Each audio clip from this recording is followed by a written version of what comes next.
What up, everybody, and welcome to Baz on Blades. My name is Baz, and I talk about blades.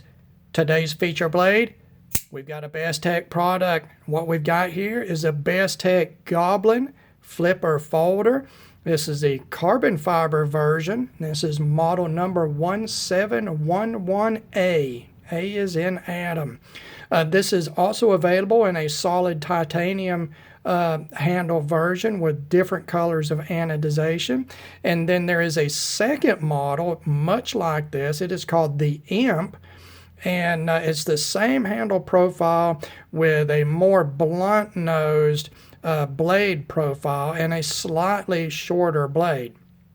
All right, now this is a Bestech product. It is one of their higher end products. It is a titanium frame lock with the carbon fiber inlay. It's a beautiful little knife and a very unique design, and there's not a lot of direct competition on the production market for this type of design, at least not that I have seen.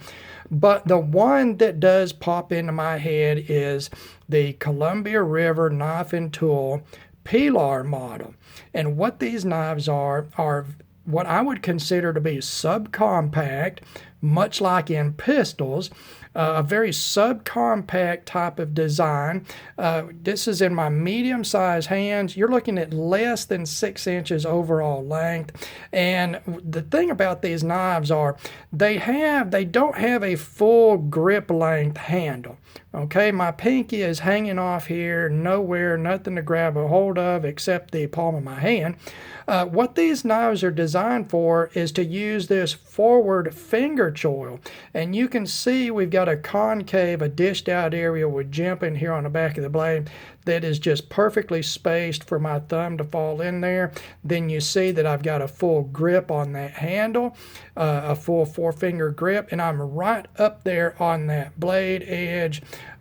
Just a beautiful, comfortable, that's the way it's made to hold and use, guys. Very unique in the knife market right now. There's not a lot of very small subcompact knives like this that are out there on the market. All right. Now, this is where I'd go ahead and knock out the packaging on this, but this is a loaner knife. It was sent to me in a group of knives by a sub and viewer named Brian. Thank you, Brian. I very much enjoyed checking these knives out, and we're going to get these back in the mail to you tomorrow. Brian was... It was very nice to send these to me. This has added a great deal of content to the channel, and I very much appreciate that. So I do not have the packaging, but the packaging on this is Bestech premium level packaging. It comes in a nice Bestech marked box. Inside you've got the Bestech zipper pouch. A very good presentation for this knife. Now, this is not a cheap knife. These are typically around $150, and you might think $150 for a knife that's less than 6 inches long is sort of pricey.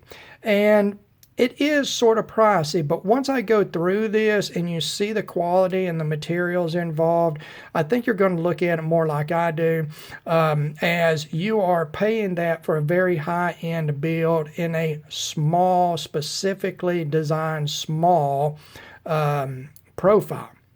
So let's set this down. We'll go over specs real quick. This is a small sort of EDC size knife. Now, this is in the specs, I'm going to differ from Bestech in these specs. I'm going to pull out a ruler here and sort of illustrate this. They are saying this has got like a 2.5 or 2.6 inch blade length. And if you look from the point of the blade back here to the middle of this scale, it is about 2.5 inches. But to me, that is all the way outside of the usable grind and in the middle of this choil. The way I measured was from the tip to the forward part of the handle scale, which is right over the termination of the edge. And that gave me 2 1/8 inches. And coincidentally, the length of the cutting edge is exactly the same. So it works out well there. And that's about 5.5 centimeters. Your blade stock thickness, 125 thousandths of an inch, or 3.1 millimeters. Your blade width at the widest, 1.02 inches, or 26.1 millimeters. The handle length, 3 5/8 inches, and again I measured that from the most forward part of the handle to the very tip at the butt end, and that's 9 centimeters. Handle thickness, 469 thousandths of an inch, or 11.91 millimeters. Your handle width at the widest part, 1.10 inches, or 28.1 millimeters. Your closed width on this nice compact little knife, again at the pivot end including the flipper tab, is 1.47 inches, or 37.5 millimeters. Again, the overall length, 5 3/4 of an inch, or 14.5 centimeters. Your stop pin diameter, 116 thousandths of an inch, or 2.95 millimeters. Behind the edge thickness, a very slicey 19 thousandths of an inch, or 0.48 millimeters. Your handle to blade ratio is skewed, and it is 0.6 on this, and I like to see that at 0.7 or more. But the reason is on this knife, this forward angled and the leading edge of the handle scale is very far forward of the pivot point. So what that does is that leaves you, if you look down here, look at all of this empty space in the closed position. That is the space that is throwing off our handle to blade ratio. In the hand, it looks good and it feels good, but just on paper, you're getting that sort of poor 0.6 handle to blade ratio because of that reason. Your weight on this, a very lightweight, 2.57 ounces, or 73 grams. All right. Now, we're going to go into materials on this. For your blade steel, we're in S35VN. Again, S35VN is a high-end particle metallurgy or powdered steel stainless steel. It is made by Crucible Steels in the United States.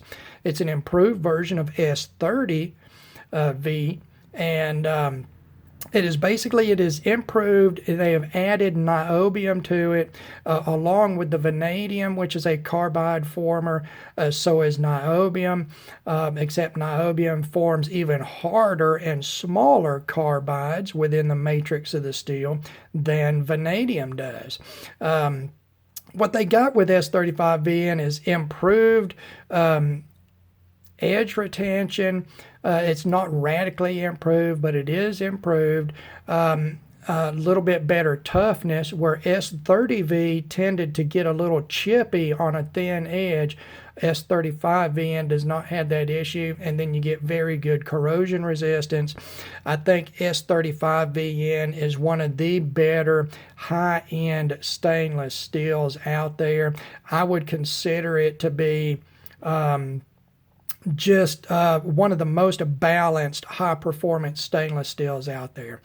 As far as materials in the handle, on this particular version of the Goblin, you've got titanium handles with titanium frame lock. The face side is pocket milled, the entire perimeter of it, and you've got this carbon fiber insert here that is very nice, and it is milled. In just the titanium handle versions, just sort of look at the way this milling is here and envision that just on a solid titanium slab, like on the back side here. But this carbon fiber version, you get this inlay right here. It's a very attractive carbon fiber, very well done. This is sort of pocket inlaid. It is not a completely, it's not an insert so much where it's going to be smooth. It's more of an inlay, and you can see that around the edge. It's very attractive, guys. This is, I think the carbon fiber version of this knife is just way more attractive than the plain titanium version is, even though the plain titanium version is an attractive knife. For your hardware here, your screws, you're in stainless. You do have a milled titanium backspacer and a milled titanium pocket clip, and then the now standard hardened steel lock face and over travel insert on your lock bar there. So you are in premium materials in this small knife. All right. Now, action-wise, I'm smiling right now just thinking about the action on this knife. It is on a ceramic bearing pivot and detent. The detent on this knife is perfect. It is perfect, guys. And the flipping action is blam! I mean, that is just instant, guys. That is as crisp of a flipping action as you could ask for. I mean, it is just perfect, guys. And the flipper tab design is great for this.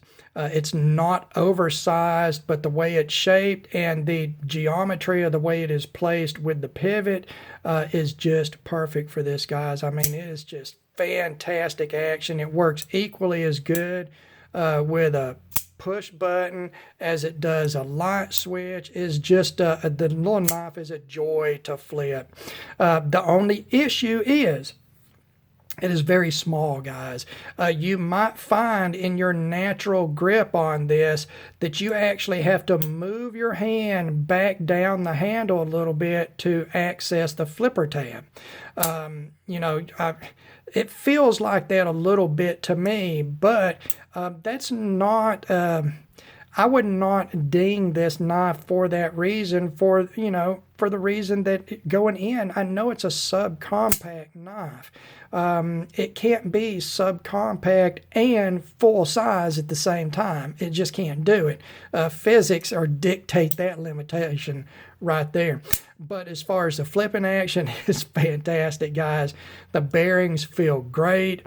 The lockup is super solid on this. I mean, it is solid, guys. Nice early lockup on it. And the centering, yeah, the centering is damn near perfect, guys. Just action is fantastic on this little knife. All right, ergos. Let's take a look at this blade first. We'll take a look at the utilitarianism, that's a good word, of this blade. What you've got basically is a sheep's foot type of blade with this radical drop clipped point here. So you've got a nice sharp and piercy point on it. Let's take a look. The way that this point is done, you get a lot of beef behind the point itself in the spine of the knife to support and give strength, but you've still got this high flat grind to give you a nice slicey edge. And like I say, that's about 19 thousandths, 20 thousandths of an inch and very slicey. The edge grind itself, very well done, guys. And then just this forward choil affords you, basically it doubles as a perfect sharpening choil. You should be able to sharpen this easy peasy without ever getting any flare at the termination of the edge or getting down into that choil area in the plunge grind. A very, very good design as far as that goes. This flat grind is fabulous, guys. It's a very high grit grind, machine satin sort of grind. And you can see that it is sort of an angled grind. It is not really perpendicular to the center point of the blade. So it is a slightly angled grind there. You do get a dual finish here. You've got this machine satin on the grinds, and then you've got a stone wash on the flats. The Bestech marking on the front is pretty much just the right size. It is not too intrusive or billboarding. And then on the back, as I showed you before, you've got your steel marking and your model number marking here. I want to show you one other marking that is back here on the backspacer, and this is number 14 of a run of 100 on this model. So, you know what? As far as utility purpose on that blade, guys, once you are choked up in your finger, it just falls just naturally right to that nice concave, that dished out, fully jimped section here. The jimping is not super aggressive, but you can hear right there that it's widely spaced and deep enough to where when you do put some pressure on it, the flesh from your thumb does feel it. It does lock you in, and you're pinching this knife at this point right here in between that forward choil and that dished out jimping. And then you've got the flipper tab here, and then you've got an ergonomic sort of handle shape right here, guys, with a secondary choil here that is a fairly small choil, recessed and dish center section here, a good sort of not really a dropped butt here, but it doesn't need to be because it's sort of short. You're not dealing with the entire width of your hand in that. It's just a really, really comfortable little knife when you use this forward choil. Now, you can grip back on it right here and sort of stretch that thumb out to here, and you can get a little more reach. And, that's fine, guys. It doesn't give you a full four-finger grip back there, and I personally prefer this forward grip on it. But the handle is ergonomic, and it will work in that partial grip if you want to come back on it. You've got this nice big slot loop, lanyard attachment point here in this back spacer. And because this back spacer really goes in line with this, with the back of the handle here, and it drops down, giving you a slight drop, they can do this extended back spacer that often in other knives it's just too much and it's uncomfortable in the hand. It's just this bump sticking out of it. But in this knife, it actually in the hand, you don't notice it at all. It just feels sort of integral to the overall handle shape.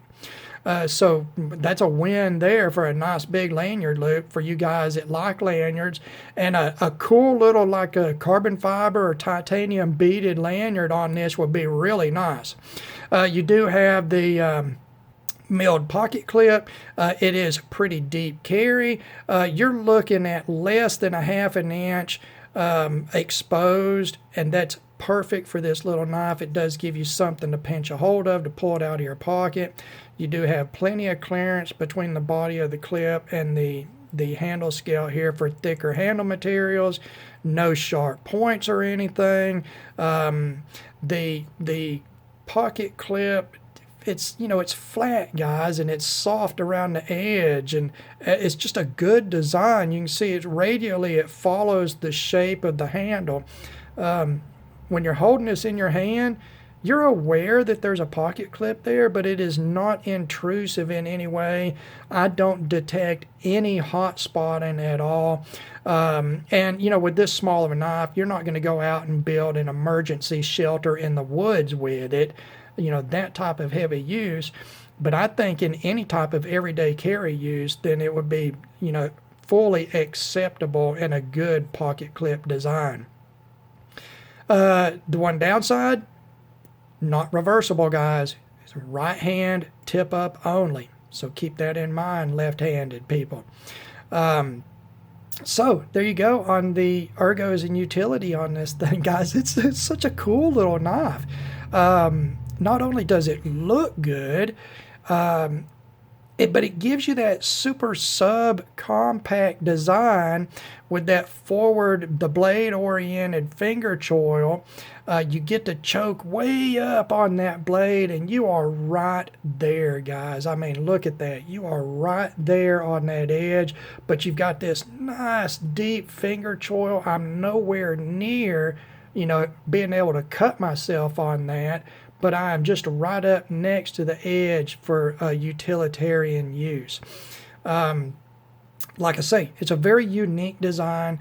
Bestech has done this subcompact sort of forward choil oriented grip knife, and they've done it just extremely attractive. This is a good looking knife, guys. It gives you tons of style without sacrificing on comfort or utilitarian use. Like I say, this is a loaner knife sent to me by viewer Brian. Thank you again, Brian. I'm probably going to add one of these to my collection. I love this little knife. Bestech, I love their quality. I think the $150 price point on this is, it's getting up there price-wise if you just look at the size. But if you do look at the quality, the action, the fit and finish, the materials, this knife 1 inch longer would be a $200 knife. Just look around the market, guys. A 3 to 4 inch bladed, similar build knife is going to be in the $200 to $250 price point, depending on the manufacturers. So I think if you take that into account, the $150 for this knife is pretty respectable for what you get. And good Lord, that satin finish on that blade sure does show fingerprints. So, is Baz On Blades going to recommend the Bestech Goblin in carbon fiber? Yes, I am. I love this little knife. It's comfortable, it's utilitarian, it's compact, but it's still, even as compact as it is, you can still get a full grip on it. And that's a fabulous design done in high-end materials, beautiful carbon fiber, this inlay that is so well done, weight-relieved titanium frame. You know, you've got all your standards, your high-end stainless steel, you know, machine backspacer, machine pocket clip, hardened lock face and over travel insert. So it ticks off all the boxes. It just does it in that subcompact roll with a fabulous looking design. All right, guys, as always, I thank you for taking the time to watch one of my videos. Thank you to Brian for the loan of the knives. God bless all of you, and we will talk to you again.